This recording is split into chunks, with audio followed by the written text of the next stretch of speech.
कितने यूथ हैं जो हिदायत की दुआ करते हैं, कितने यूथ हैं जो इस्तकामत की दुआ करते हैं, कितने यूथ हैं जो तकवे की दुआ करते हैं। ये वो चीज़ें हैं जो लॉन्ग टर्म में फ़ायदा देंगी। और भाई कैरियर रिस्क जो है, कई लोग मैंने देखे हैं उनका कैरियर अच्छा है लेकिन जहनी तौर पे पागल हुए हुए, जहनी तौर पे सुकून है ही नहीं उन्हें, ठीक है ना। जिस्मानी तौर पे वो ख़त्म हो चुके हैं 3-3 जॉब्स करके, तो क्या फ़ायदा हुआ। इसलिए जिस चीज़ की ज़रूरत है उसकी दुआ करें, उस पर गौर करें। अल्लाह के नबी की दुआएं आप देखें तो आप हैरान रह जाएंगे क्या क्या मांगा हुआ है। आप हैरान होंगे, मैंने तो कभी चीज़ मांगी नहीं, मैंने तो इस पर कभी गौर ही नहीं किया, ठीक है ना, क्योंकि प्रायोरिटी नहीं है। कुछ हालात आपको दरपेश आ गए हैं तो उसमें से सही बात अखज़ करना, इसको कहते हैं मेकिंग द राइट इंटरप्रिटेशन, ठीक है। इस पर मैं आपको एक वाक़या सुनाता हूँ बड़ा मज़े का। इशफाक अहमद लिखते हैं, वाक़या शायद फ़र्ज़ी है लेकिन फ़र्ज़ी वाक़यात से अगर हम कुछ लेसन लर्न कर लें तो इसमें कोई हर्ज नहीं। वाक़या ऐसे है कि एक बादशाह की सल्तनत थी। उस सल्तनत में एक शख्स था, उसके पास एक इंतहाई नायाब घोड़ा था। इतना नायाब कि बादशाह उसका शदाई हो गया, और बादशाह बहुत ज़्यादा शदाई था घोड़ों का। बादशाह ने कहा यार इस शख्स से ये घोड़ा ले आओ, मैंने ख़रीदना है। उसका वज़ीर गया, शख्स को कहा कि घोड़ा बेच दे अपना। उसने कहा कुछ और मांग लो लेकिन घोड़ा ये कि बचपन से मेरी इसके साथ एफिलिएशन है, जज्बात हैं, बेटों की तरह पाला है। उसने कहा घोड़ा मैं नहीं दे सकता, घोड़ा मुझे भी बहुत पसंद है। बड़ा हैरान हुआ वज़ीर, वापस चला गया। बादशाह को ये बात बर्दाश्त ना हुई, उसको गुस्सा आया। उसने कहा अच्छा, उसने कहा मैं चलता हूँ। बादशाह खुद आ गया। बादशाह ने कहा कि मुँह मांगी रकम तुझे दूंगा, जो तू कहता है तुझे दूंगा। उसने कहा बादशाह सलामत आप जान मांग लें लेकिन ये कि ये नहीं मैं दे सकता, मेरी वैल्यूज़ के ख़िलाफ़ है ये बात कि मैं अपना पाला हुआ घोड़ा जो है वो इस तरह बेच दूँ। मुझे है ही नहीं, ज़रूरत ही नहीं माल की, अल्लाह ने दिया अल्हम्दुलिल्लाह। अब लोग जमा हो गए, ये देख रहे थे सारा माजरा। लोग आपको पता है जीना हराम करते हैं। बादशाह ने कहा अच्छा चल तुझे मैं आधी सल्तनत दे दूंगा। बादशाह ने टेस्ट करने के लिए, तो उसने मुस्करा कर कहा कि नहीं। अब बादशाह ने कहा तू पछताएगा। बादशाह चला गया। लोग आ गए, लोग ने कहा कि यार तू इतना बदबख्त है, देख तुझे इतनी बड़ी ऑफ़र हो रही, क्या ये घोड़ा, एक घोड़े के पीछे तूने बादशाह की ये ऑफ़र रिजेक्ट कर दी। वो मुस्कराया, उसने कहा मुझे पता है मैंने क्या किया, मेरी वैल्यूज़ के ख़िलाफ़ है, मैं ये बर्दाश्त नहीं करता मैं अपनी कोई पाली हुई चीज़ किसी को ऐसे ही पैसे में दे दूँ। लोगों ने कहा तू पछताएगा। उसने कहा अल्लाह मालिक। अब हुआ ये वाक़या आगे जाता है कि वो घोड़ा भाग गया अस्तबल से तकरीबन चंद दिन बाद। अब आप देखें लोगों ने किस तरह मेंटल टॉर्चर दिया होगा। लोगों ने कहा कि होना आराम है, अगर इस घोड़े को बेच देता तो आज तेरे पास पैसे भी होते, आधी सल्तनत का बादशाह भी होता, क्या मिला, भाग गया। एक जानवर जिससे तूने वफा की, देख जानवर ने तेरे से वफा नहीं की, चला गया। वो मुस्कराया, उसने कहा बस यही था किस्मत में, कोई बात नहीं, मेरा उसका साथ इस तरह लिखा हुआ था, अल्लाह ताला ने जो देना है देना, हो सकता है अल्लाह मुझे इसके बदले बहुत कुछ दे दे।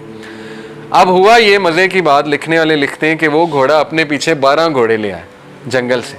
वो घोड़ा ऐसा था, घोड़ों का सरदार था। अब जब वो 12 घोड़े उसके पीछे आ गए तो लोग फिर जमा हो गए। अब लोगों ने रवैया चेंज कर लिया।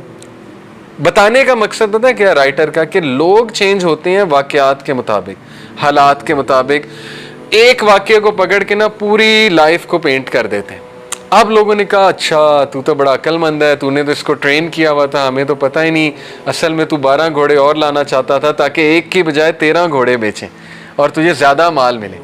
तो वो हंसा कहता नहीं नहीं तुम लोग बेवकूफ़ हो, ऐसी कोई बात नहीं, बस अल्लाह ने देना था, अल्लाह ने मुझे इसके बदले दिया और मेरा अल्लाह पे बिलीफ है, जो होता है बेहतरी के लिए होता है। वो अभी तक राइट इंटरप्रिटेशंस कर रहा है, ठीक है। उसके बाद ये हुआ कि उसके घोड़े पे उसका बेटा बैठा हुआ था, इकलौता बेटा, घोड़े ने उसे गिराया, उसके बेटे की टांग टूट गई। अब वो फिर आगे लोग, देखा मनूस घोड़ा है, तेरा इकलौता बेटा, तेरा कौन सहारा बनेगा। उसने कहा भाई देखो ये अल्लाह की तरफ से हुआ है, अल्लाह मालिक है, मेरा सहारा अल्लाह है, मेरा बेटा ठीक है इसकी टांग टूट गई लेकिन ये कि दुख तो बहुत है, बट ये कि मेरी नज़रों के सामने रहेगा, चलो अल्लाह ताला इससे कोई बेहतरी लाएगा। ऐसा ही हुआ। जंग छिड़ी उसमें इलाके में, और उस तक दौर का रूल था कि हर ऐसा बच्चा जो चल फिर सकता है उसके हाथ में तलवार पकड़ाई जाती थी कि आ जाओ भाई। उसके घर सोल्जर्स आए बादशाह के, देखा कि टांग टूटी है बेटे की, उन्होंने कहा ये तो हमारे किसी काम का नहीं, उसके बेटे को छोड़ के चले गए।